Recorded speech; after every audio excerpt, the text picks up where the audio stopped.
do I, kind of create a cane with a hook at the top, right? So I almost always go to the basics here. So if you're starting with just a ring, let's say, you can go one of two ways. You can go to initialize. So this is the ring 3D. Change your coverage basically to half, 180. Always a good idea to kind of get into front facing mode if you can. I usually prefer to be in that mode. So I'm going to go into, so once I've got this sort of thing halfway, I'll go to make polymesh. That basically makes it a live editable model. And then I'll hit E for rotate, hold shift, and it'll snap rotate in 15-degree increments. And then the next step, if you're doing it this way, is under my custom interface, or of course, I think you go under geometry. No, not geometry, polygroups. Anyways, I'm going to go into my sub tool organization, say group by normals. So what this does is that it sort of says like anything within 45 degrees will be one group, anything over 45 degrees. So for example, from, let's say from this bottom set of polys to here is like 90 degrees, right? If it were 45 degrees, it would count. So if you crank this up to 90, then it all becomes one group.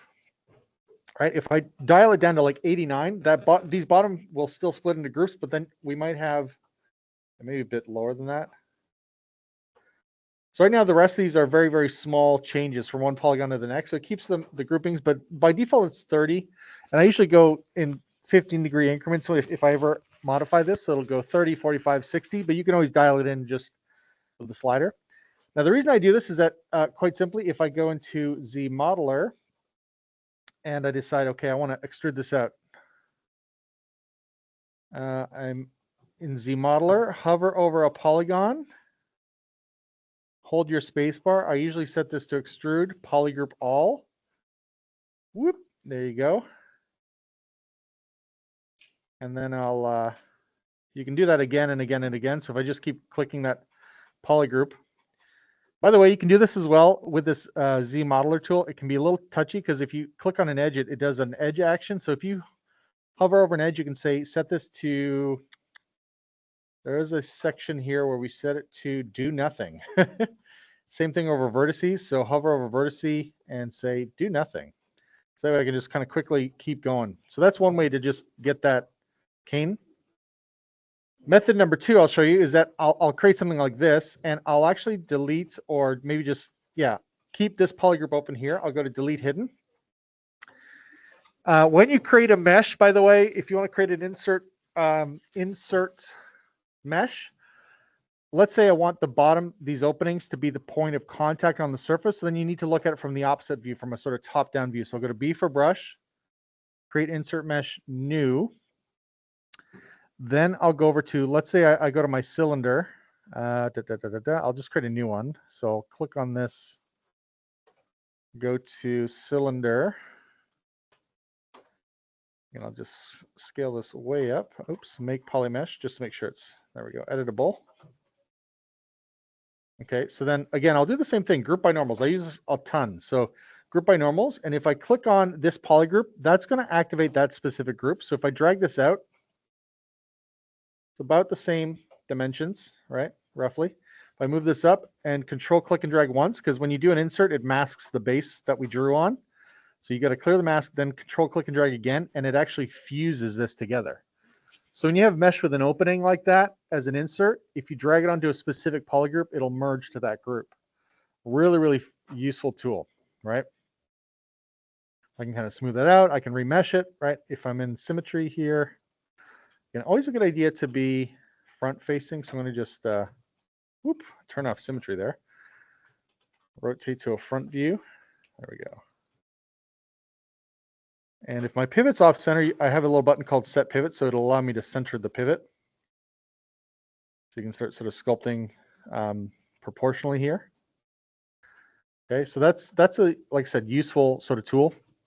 I have I think I've put it this time in the, is it in the brush folder?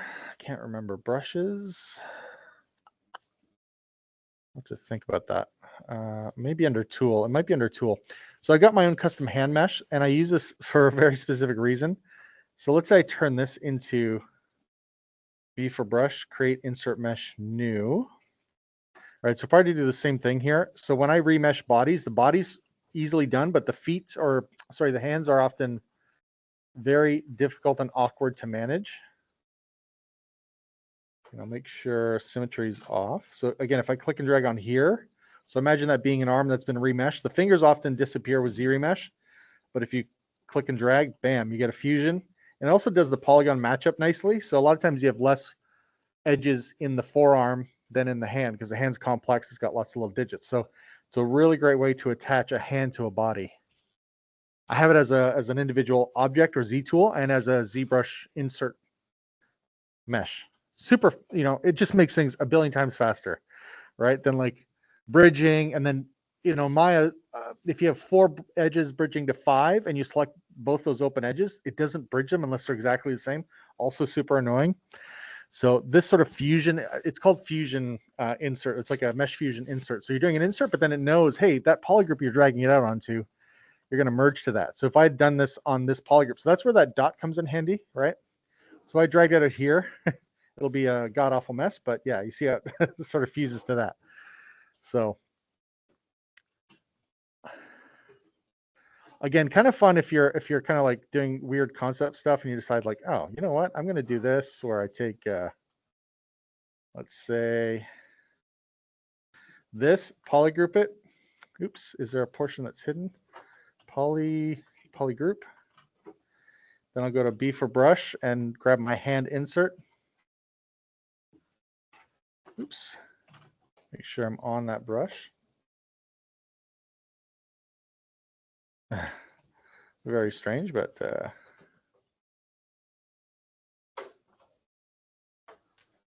let's pull this out, clear the mask, and then it's right kind of fused to the model now. So you can do that kind of thing if you wanted to like fuse horns in, fuse an ear in, where the mesh itself is still pretty clean, and you want to merge that together. So that's why some of the things, if you go to B for brush, I for IMM body parts, you'll see some of them are actually just open-ended, like the lips.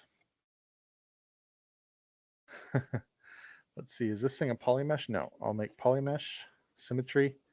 So if, for example, like I said, I go in here, do a polygroup, drag out the lips. It kind of gets fused in there. Yeah, let's pull those back and in a bit. There. Right, so can be very useful, right, to sort of have that option.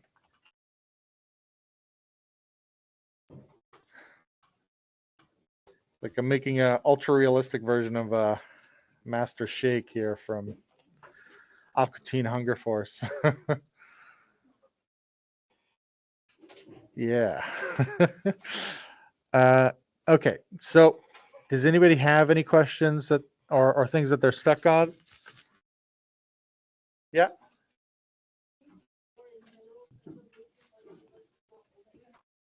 It's not opening.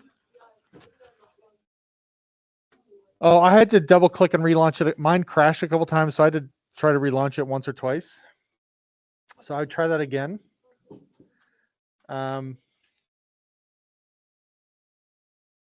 Just take a look here.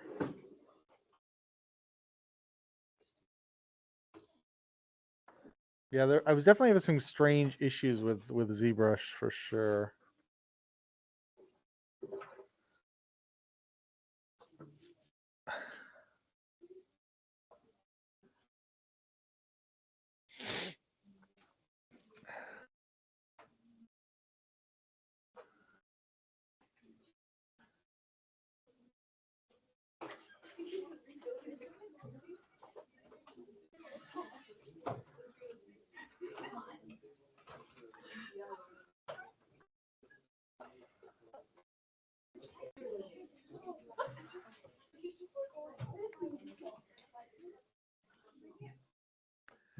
But yeah, if it's still not opening, just let me know.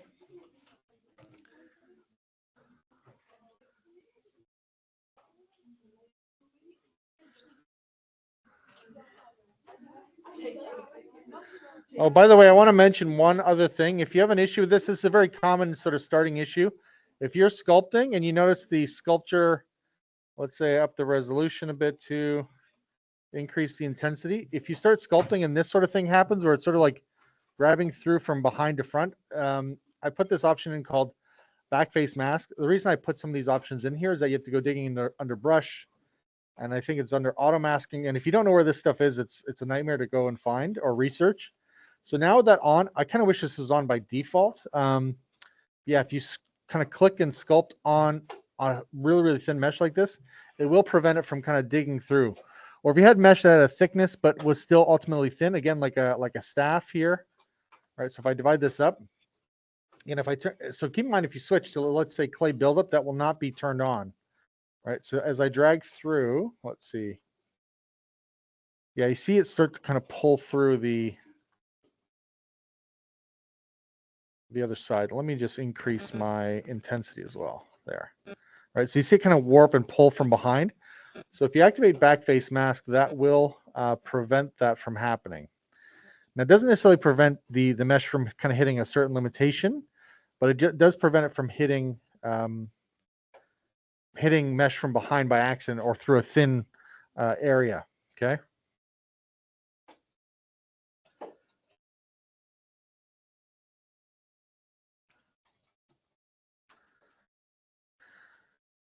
By the way, too, just to mention as well, I often do kind of use Dynamesh in these early phases. So if I were, building a staff with some kind of interesting piece like this, I would probably decide, to Dynamesh this. If it asks you to freeze, this is a common thing. So I've got division levels here where I kind of have the basic mesh, and then I've just divided it. Usually when I start adding and subtracting and really making big form changes, big shape changes, I'll want to Dynamesh this. So I'm going to take my resolution lower usually and hit Dynamesh.